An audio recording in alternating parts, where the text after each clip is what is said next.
Hi, everyone. In this explainer, we'll be examining a commentary by Maxime Aron and Dorianas Paris that looks at how artificial intelligence is fundamentally transforming scientific research. Their core argument is that AI is moving beyond its role as a computational tool to become an active collaborator. Now, this shift presents considerable opportunity, but it also highlights an urgent need for careful governance and integration. We'll proceed by first establishing the context of AI's changing role in science.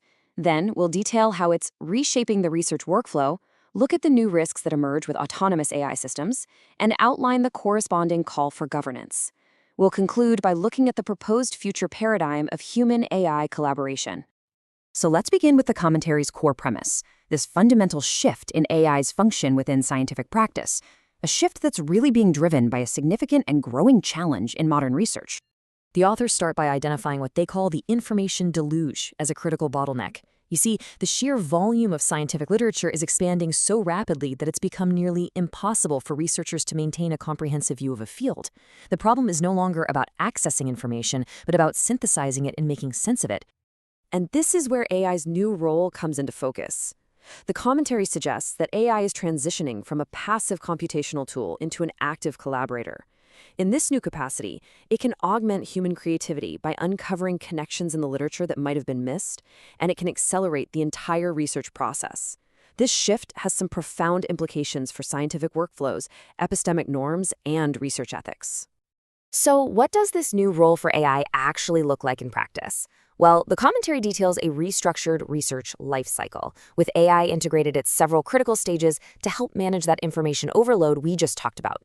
Aron and Perez outline a new workflow where AI provides significant assistance in three foundational research activities. First, navigating the existing body of literature. Second, identifying potential collaborators. And third, generating novel, testable hypotheses. First, let's look at literature navigation. Here, AI systems can act as a kind of research assistant. They help frame problem spaces and translate jargon between different disciplines. What's crucial, though, is the use of retrieval augmented generation, or RAG. This technique ensures that the AI's outputs are grounded in specific, verifiable sources, which provides a transparent and citable foundation for its claims. Second, AI can facilitate the formation of research teams. It does this by analyzing knowledge graphs, which are essentially complex maps of the connections between researchers, publications, and scientific concepts. By mapping these pathways, the AI can identify researchers from different fields whose expertise might be complementary, and then suggest novel collaborations. And third, AI is becoming involved in the creative process of hypothesis generation itself. It accomplishes this through agentic workflows, where different AI agents propose, critique, and revise ideas. For example, one system might retrieve relevant literature and propose a hypothesis, while another acts as a critic to identify potential flaws. This iterative loop of proposing, checking, and refining helps to generate more robust hypotheses. This AI-integrated workflow doesn't just stop at ideation. It's now extending into active experimentation through the use of what are called agentic frameworks, and this introduces a new level of autonomy, which brings with it a corresponding set of challenges. It's important to understand that these agentic frameworks are not single models. They are orchestrated systems designed to manage complex, multi-step tasks. They operate on a sense, plan, act, reflect loop, where a planner agent decomposes a goal, executor agents interact with various tools, and a critic agent verifies outputs. This allows them to manage an entire process, from designing a study to its physical execution. And we're already seeing concrete examples of these frameworks. MetaGPT, for instance, structures collaboration between specialized AI agents using standard operating procedures. Other systems are moving into physical labs. Organic can execute wet lab procedures with a human in the loop, while Co-Scientist has demonstrated the ability to autonomously design and execute chemical reactions. So, this increased autonomy logically introduces some significant challenges related to evaluation and trust. As these systems operate with less direct human supervision, the need for robust verification becomes paramount to maintaining the integrity of the scientific process. The authors highlight several key challenges here. Current models can be brittle, meaning their reasoning breaks down as task complexity increases. There's also the risk of data contamination and weak generalization. Furthermore, using LLMs as evaluators can introduce inconsistency and bias. A final major issue is poor calibration, where a model may express very high confidence in an answer that is in fact incorrect. To address these issues, the commentary argues for new evaluation benchmarks. Instead of just focusing on task accuracy, these new benchmarks would be process-centric. They would verify provenance through citation checks, track the success rate of tool use, and measure reliability with consistency metrics. And, importantly, they would report on the performance of the human-AI team, not just the performance of the AI agent in isolation.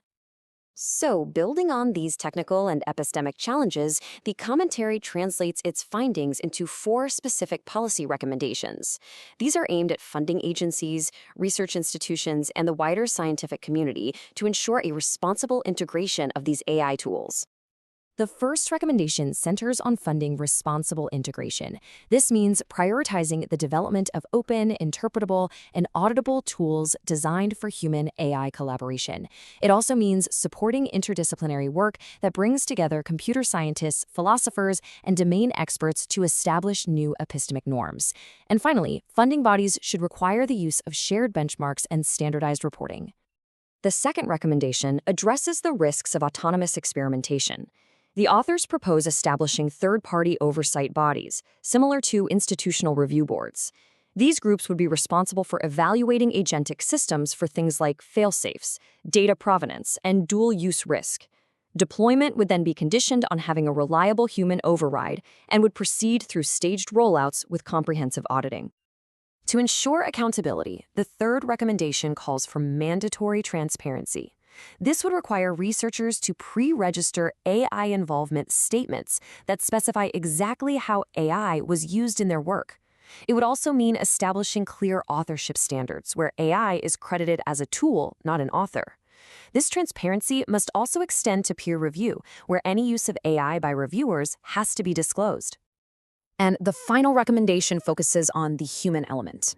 AI literacy needs to become a foundational competency for all researchers.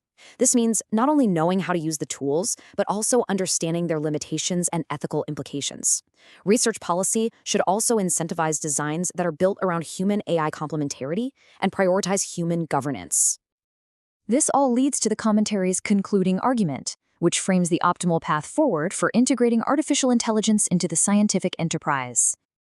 And this brings us to a fundamental choice between uncritical automation and human-AI complementarity.